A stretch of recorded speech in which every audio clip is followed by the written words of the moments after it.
So today I'm going to talk about how our mindsets matter in virtually every facet of our lives.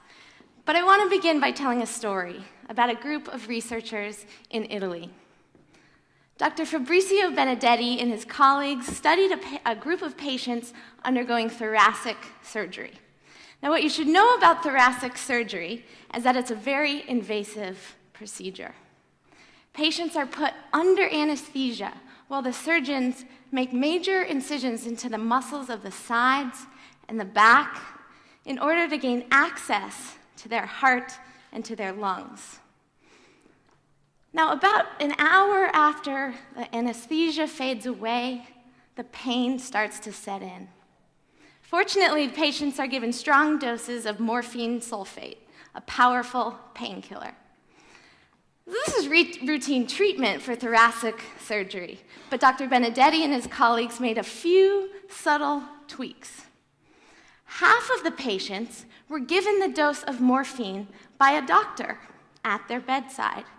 The other half was given the exact same dose of morphine, but it was administered into their IV by a pre-programmed pump. Now, you would think that both of these groups of patients would experience the same relief. But this was not the case. The group that received the morphine by the doctor reported significant reductions in their pain levels. The other group, the group who received the same exact amount of morphine but wasn't aware of it, they didn't seem to experience the same benefit. So Dr. Benedetti and his colleagues didn't stop there. They used the same procedure to test the effectiveness of other treatments, treatments for anxiety, treatments for Parkinson's disease, treatments for hypertension. And what they found was remarkable and consistent. When the patients were aware of the treatment and expected to receive the benefit, the treatment was highly effective. But when they weren't, that same drug, that same pill, and that same procedure was blunted, and in some cases, not even effective at all. So I read about these studies when I was a student at Harvard University, and at the time I was heavily immersed into the literature on the placebo effect. And the more I read, the more I started thinking about the true nature of placebos. So what is the placebo effect really? Well, most people discount the placebo effect as just some magical response to some fake pill or some faux procedure. But that's not what the placebo effect is. The placebo effect is not about the faux pill or the sugar pill or the fake procedure. What the placebo effect really is a powerful, robust, and consistent demonstration of the ability of our mindsets, in this case, the expectation to heal, to recruit healing properties in the body. So what is a mindset? A mindset is quite literally a setting of the mind. It's a lens or a frame of mind through which we view the world. We simplify the infinite number of potential interpretations at any given moment. Now, the ability to simplify our world through our mindsets is a natural part of being human. But what I want to suggest to you today is that these mindsets are not inconsequential, and instead they play a dramatic role in determining our health and our well-being. So while I was at Harvard, I had the opportunity to work with Professor Ellen Langer. She's a professor of psychology, and when she heard that I was also a Division I athlete, laughed at me. She said, "You know, exercise is just a placebo, right?" Now, I was kind of offended because at the time I had been spending up to 4 hours a day training my body to be in optimal shape. But she did get me thinking about mindsets and how they might matter outside of medical walls. Was I getting fitter and stronger because of the time and the energy that I was putting into my training? Or was I getting fitter and stronger because I believed that I would? What about the other extreme? What if people were getting an extraordinary amount of exercise but weren't aware of it? Would they not receive the same benefit? We decided to test this, and to test this, we found a really unique group of women, a group of 84 hotel housekeepers working in 7 different hotels across the US. So these women are on their feet all day long. They're using a variety of muscles, and they're burning an extraordinary amount of calories just doing their job. But what's interesting is that these women don't seem to view their work in this light. We asked them, we said, "Do you exercise regularly?" And 2/3 said no. So we said, okay, well, so on a scale of 0 to 10, how much exercise do you get? And 1/3 of them said 0. I get no exercise at all. So we wondered, what would happen if we could change their mindset? So we took these women, we split them into 2 groups. We measured them on a variety of things, including their weight, their blood pressure, their body fat, their satisfaction with their job. And then we took half of them and we gave them a simple 15-minute presentation. We gave them this poster and we said, you know, your work is good exercise. It satisfies the Surgeon General's requirements, which are quite simply to accumulate about 30 minutes of moderate physical activity. You should expect to receive those benefits. 15 minutes. We came back 4 weeks later and we measured them again. Not surprisingly, the group that didn't receive this information didn't change. But those that did looked different. They dropped weight.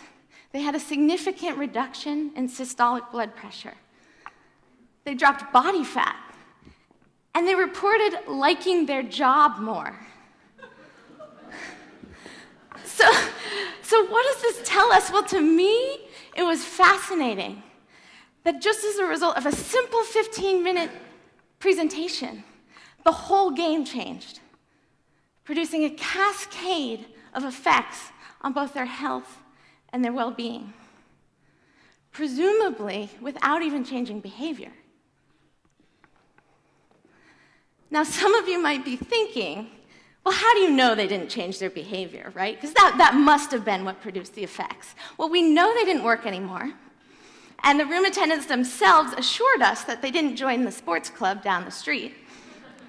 But of course, we can't know for sure if they weren't, putting a little more oomph into their making the beds. So this question really plagued me. Is there a direct, immediate connection between our mindsets and our bodies?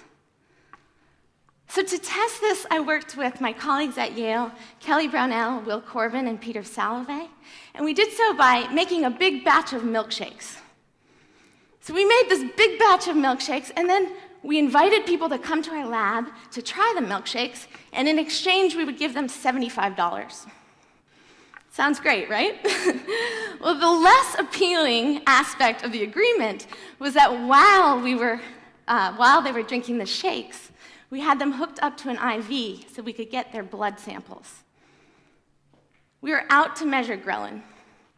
Ghrelin is a peptide. It's secreted in the gut. The medical experts call this the hunger hormone. So when we haven't eaten in a while, our ghrelin levels start to rise, signaling to the brain it's time to seek out food, and slowing our metabolism to, just in case we don't find that food. Now, say we go out, we find and we devour a milkshake, a hamburger, some French fries, our ghrelin levels drop, signaling to our brain, time to stop eating, and revving up the metabolism so we can burn the food that was just consumed. So the participants came in, we hooked them up to an IV, and then we gave them a milkshake, Sensa-Shake. This is 0% fat, 140 calories, 0 added sugar. This is guilt-free satisfaction. So they drank this shake, and in response, their ghrelin levels dropped, but only very slightly, signaling to the brain that some food had been consumed, but not a whole lot. So a week later, they came back to our lab. We hooked them up to an IV again, and we gave them this shake. 620 calories, 30 30 grams of fat, 56 grams of sugar. Now this is decadence you deserve.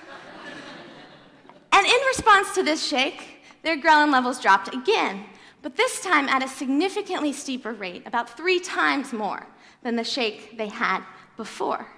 Now, this would make good sense to any metabolic nutritionist who understands that the drop in ghrelin is proportional to the amount of calories consumed. But there was a catch.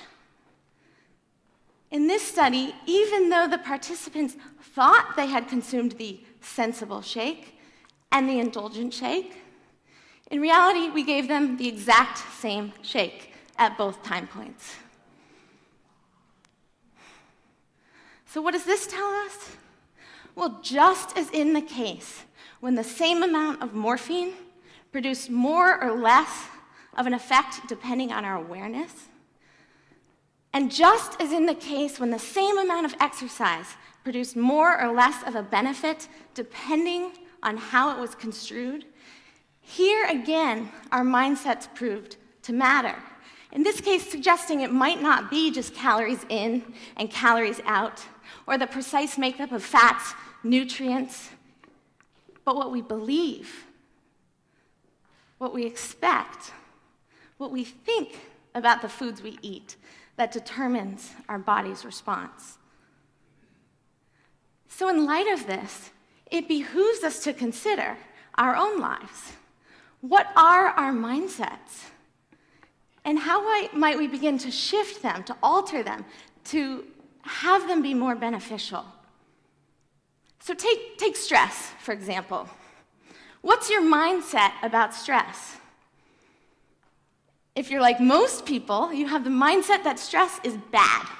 Bad, bad, bad. Bad stress. Now, this is not surprising considering that everywhere we look, there's warnings, labels, yelling at us, reminding us about the negative effects of stress. But the truth of stress is not so clear-cut, and in fact, there's a robust and growing body of research showing that stress can have positive effects, enhancing effects on our health, our well-being, and our performance. Now, I'm not here to try to persuade you that the effects of stress are enhancing, but rather to point out that the truth of stress is like most things in life, and that is, it's uncertain. And therefore, to raise the question, do our mindsets about stress determine our response? So to test this question, I worked with Sean Aker and Peter Salovey, and we worked with a group of 300 employees. This was after the 2008 financial collapse, and we decided they were stressed. They had just heard that 10% of their workforce was going to be laid off, and they were overworked. So we decided to see if we could change their mindset. And we did so by having them watch simple video clips. So I'm going to show them to you here simultaneously, but half of the participants saw the one on the left, half saw the one on the right.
So you get the point, yes? So here we are, in the dark. So here we are. They're watching facts, research, anecdotes, all true, but oriented towards one view or the other. And what we found was interesting. Those who watched these simple 3-minute video clips before the bell rang, before their job began, over the course of the next few weeks reported fewer negative health symptoms, fewer backaches, less muscle tension, less insomnia. And they also reported a higher level of engagement and performance at work. So at this point, I've presented 4 studies that demonstrate the power of mindset in medicine, in exercise, in diet, and in stress. There are many other very talented scholars tackling this phenomena as we speak. Carol Dweck's research demonstrates us that if we can shift our mindset about intelligence and talent as something that's fixed to something that's changeable over time, it can dramatically alter our academic and professional success. Yale epidemiologist Becca Levy's research shows us that if we can change our mindsets about aging, from viewing aging as an inevitable process of deterioration to a process of gaining wisdom, gaining growth, not only shapes the course of how we grow old, but even extends longevity. Ted Kapchuk and his group at Harvard's Program for Placebo Studies is doing cutting-edge work understanding how we can begin to harness and ethically utilize the placebo effect in clinical practice. So though the context is different, the message is the same. Our mindsets matter. Now, don't get me wrong. I'm not saying that medicine doesn't work, or that there are no benefits of exercise, or that what we eat doesn't matter. It does. But the psychological and physiological effect of anything in our lives can and is influenced by our mindset. So is the power of mindset limitless? Probably not. But what I hope I've done for you today is inspired you to reconsider where those limits really are. Because the true task ahead is to begin reclaiming this power for ourselves, to acknowledge the power of mindset, and know that just like this, in just the blink of an eye, we can change the game of any facet of our life quite simply by changing our mindset. Thank you.